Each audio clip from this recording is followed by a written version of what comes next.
Pada kesempatan ini, jadikan kami Inengah Fase Budi Artika dan Imade Dwi Puji Antari untuk memaparkan hasil diskusi kami terkait permasalahan yang dihadapi oleh Diana. Nah, tentunya kami sudah mendapatkan kesempatan untuk berdiskusi secara langsung dan berkolaborasi terkait studi kasus Diana pada topik 5 di ruang kolaborasi. Sehingga nantinya studi kasus tersebut akan dipaparkan pada bahasan berikutnya. Kesempatan ini. Dapat 3 bahasan nantinya, yaitu pertama mengenai kondisi Diana, yaitu tentang permasalahan yang dihadapi Diana. Dan berikutnya adalah asesmen. Asesmen apa yang tepat untuk mengecek pemahaman Diana, pengetahuan Diana, dan juga bagaimana menanggulangi atau mengatasi permasalahan tersebut. Sehingga dari kedua bahasan tersebut nanti akan ditarik kesimpulan. Nah, berikut adalah kondisi Diana yang dimana Diana merupakan siswa sekolah dasar yang berumur 10 tahun dan akan memasuki kelas 4 SD.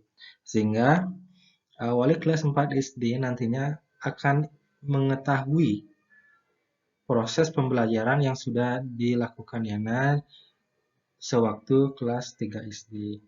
Nah, kedua, wali kelas 3-nya Diana mengeluhkan dinamika bersekolah Diana. Keluhan tersebut didasari karena adanya beberapa permasalahan yang dihadapi oleh Diana, yaitu mengacu pada poin ketiga, nilai yang didapatkan Diana jauh tertinggal dari teman-teman lainnya di kelas. Dan selanjutnya, Diana kurang baik dalam mengerjakan pekerjaan rumahnya selama masa pembelajaran jarak jauh. Selanjutnya, tugas dan ulangan yang diselesaikan oleh Diana menunjukkan nilai buruk. Tapi, dari ketiga permasalahan tersebut, Diana mampu menjawab ulangan secara lisan dan individual. Sehingga dari permasalahan tersebut dan ada jawaban yang bisa diberikan oleh Diana ketika diberikan ulangan secara lisan dan individual, sehingga perlu adanya asesmen yang dilakukan kepada Diana. Tentunya pada topik 5 ini terdapat beberapa asesmen. Nantinya mungkin asesmen yang sesuai harus dilakukan atau diterapkan kepada Diana dan peserta didik lainnya. Setelah mengetahui kondisi Diana, perlu adanya asesmen yang dilakukan terhadap keadaan Diana tersebut. Nah, asesmen tentunya berfungsi sebagai menggali informasi terhadap peserta didik dengan maksud dan tujuan yang ingin didapatkan. Asesmen tersebut bukan berupa tes semata, namun berupa penggalian informasi yang bisa dilakukan kepada peserta didik, orang tua, atau teman tersebut. Tentunya sesuai dengan kondisi Diana yang sudah disebutkan sebelumnya, perlu adanya asesmen yang dilakukan secara langsung kepada Diana dengan menggali informasi langsung kepada Diana.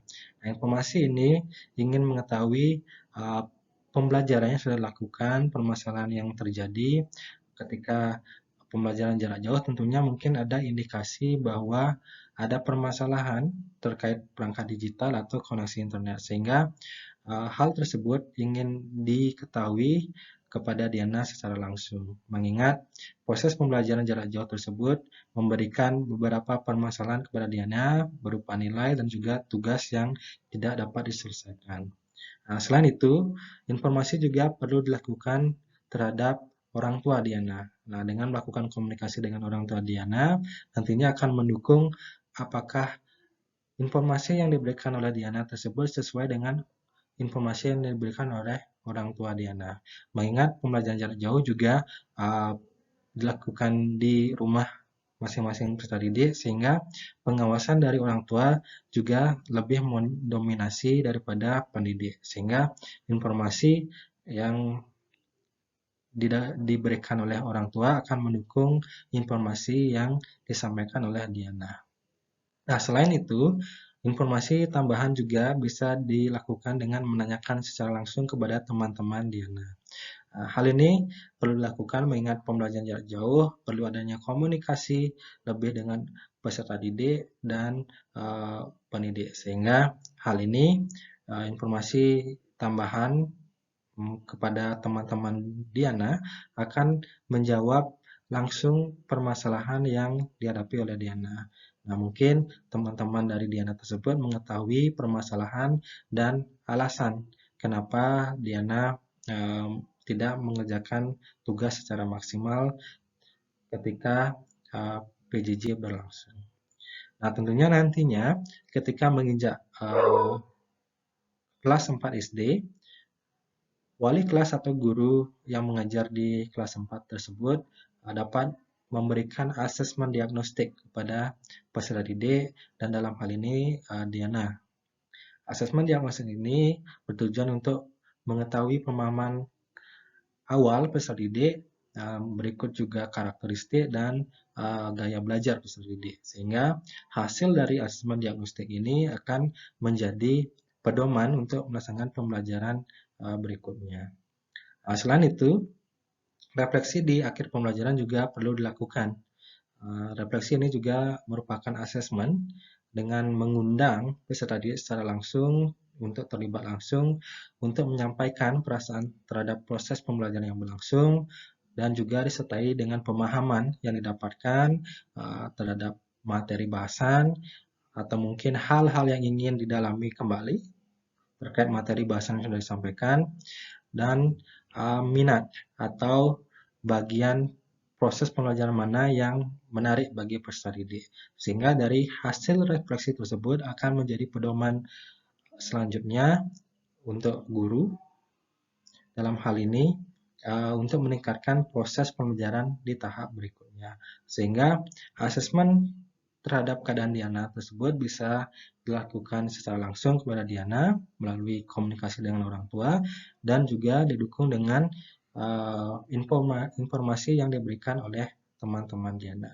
Tapi nantinya ketika menginjak kelas 4 SD, asesmen diagnostik dan juga refleksi sangat penting dilakukan untuk menggali informasi-informasi penting terkait proses pembelajaran dan permasalahan yang dihadapi oleh peserta didik.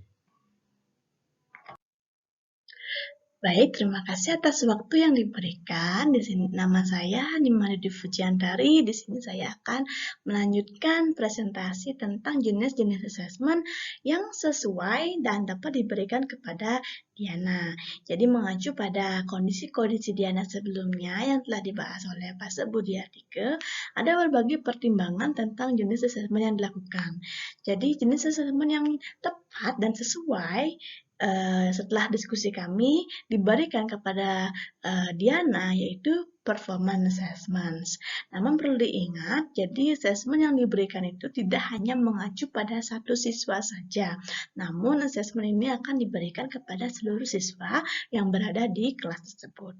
Nah, jenis assessment ini menyuruh peserta didik agar dapat melakukan demonstrasi bersamaan mengaplikasikan pengetahuan di berbagai situasi yang dikehendaki.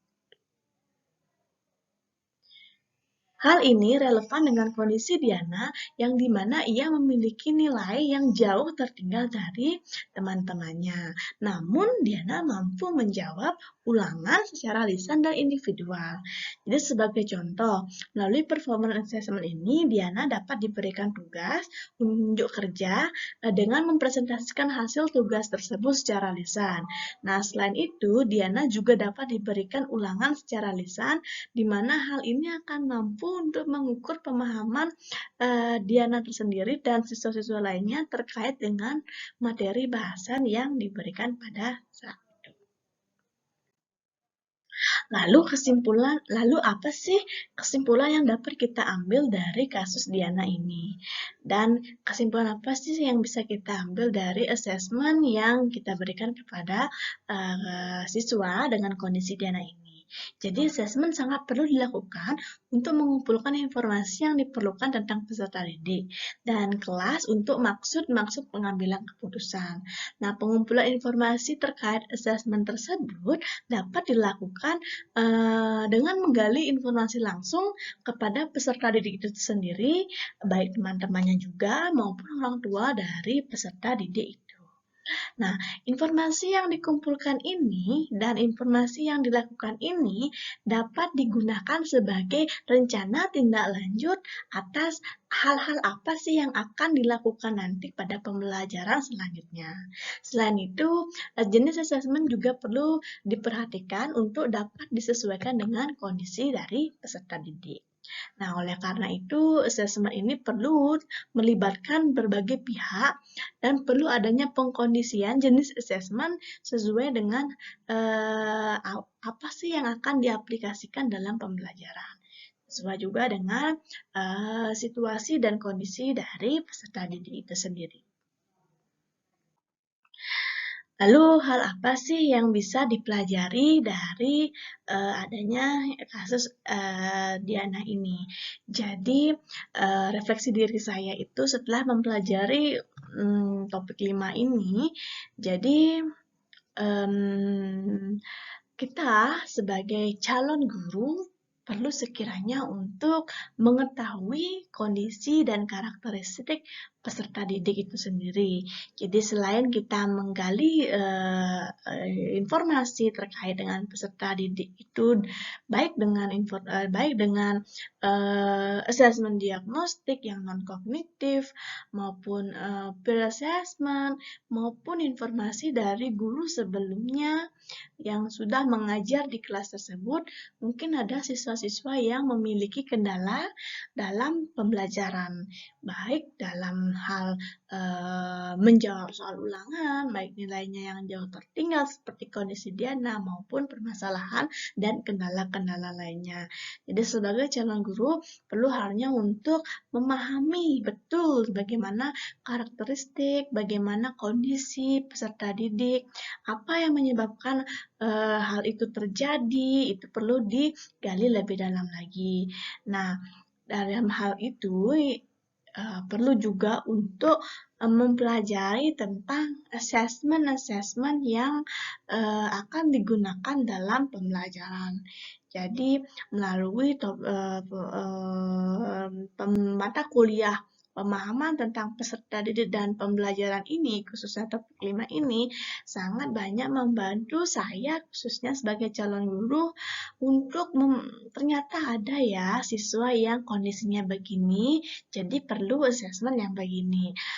Nah, situasi ini sangat bermanfaat juga bagi saya karena saya sebenarnya belum pernah juga mengajar di sekolah, sebelumnya baru di kursus dan bimbel, sehingga sekarang melalui program ini juga, melalui mata kuliah ini juga saya mengetahui, jadi ada bayangan untuk kedepannya yang, oh nanti siswanya ada yang seperti ini, sehingga ada asesmen yang tepat dan sesuai diberikan kepada peserta didik. Nah, hal ini juga akan menjadi rencana tindak lanjut saya yang akan saya terapkan nanti di sekolah tentang asesmen yang cocok, tepat, sesuai yang akan diberikan kepada peserta didik.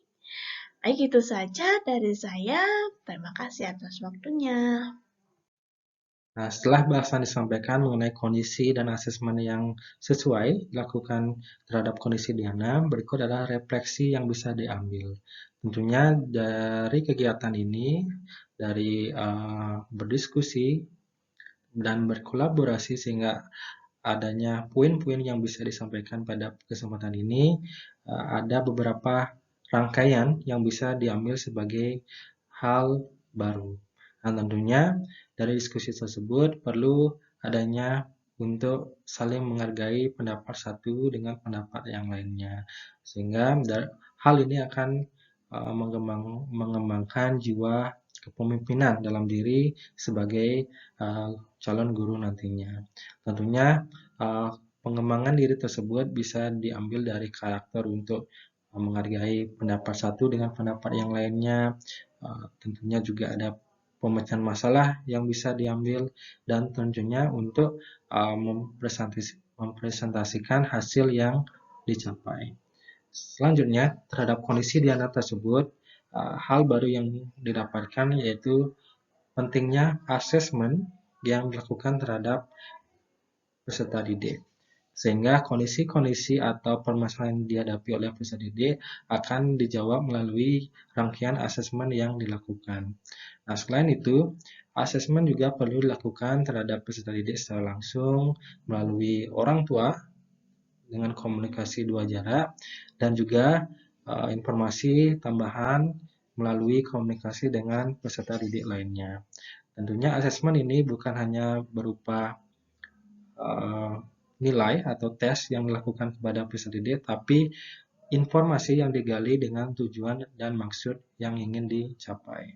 Selain itu, perlu adanya juga asesmen berupa asesmen diagnostik untuk mengetahui pemahaman awal dan minat belajar peserta didik, dan tentunya refleksi di akhir pembelajaran sangat membantu untuk meningkatkan proses pembelajaran di tahap berikutnya.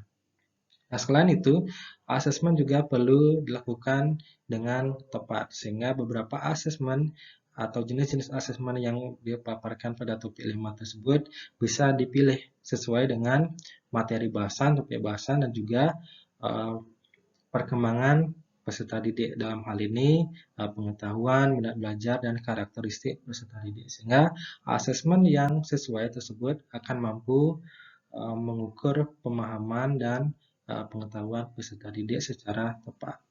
Tentunya dari rangkaian refleksi tersebut, nantinya aksi nyata yang bisa dilakukan sebagai pendidik adalah untuk mengimplementasikan secara langsung rangkaian asesmen untuk mengetahui informasi peserta didik.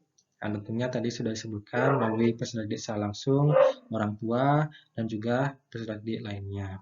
Selanjutnya, yang perlu dilakukan sangat penting yaitu untuk melaksanakan asesmen diagnostik pada awal lingkup pembelajaran atau awal semester, sehingga nantinya hasil dari asesmen tersebut bisa menjadi pedoman untuk melaksanakan proses pembelajaran. Tentunya asesmen diagnostik ini dapat berupa kognitif, pengetahuan awal, dan juga non-kognitif untuk mengetahui perasaan peserta didik secara langsung dan yang nantinya akan mampu membantu proses pembelajaran berlangsung. Selain itu, refleksi juga perlu dilakukan nantinya sebagai tindakan nyata untuk mengetahui informasi-informasi penting terhadap peserta didik. Tentunya nanti aksi nyata yang bisa dilakukan terhadap refleksi tersebut untuk mengundang secara langsung peserta didik untuk terlibat dengan lisan untuk menaikkan secara langsung mengetahui pemahaman, perasaan, hal baru, dan hal yang ingin didalami, dan juga nantinya bisa dilakukan dengan secara non-lisan dengan bantuan teknologi yang saat ini sudah diketahui secara langsung oleh pendidik dan peserta didik. Mengingat peserta didik sudah membawa perangkat digital pada proses pembelajaran, sehingga hal tersebut dapat menunjang proses pembelajaran dan refleksi tersebut.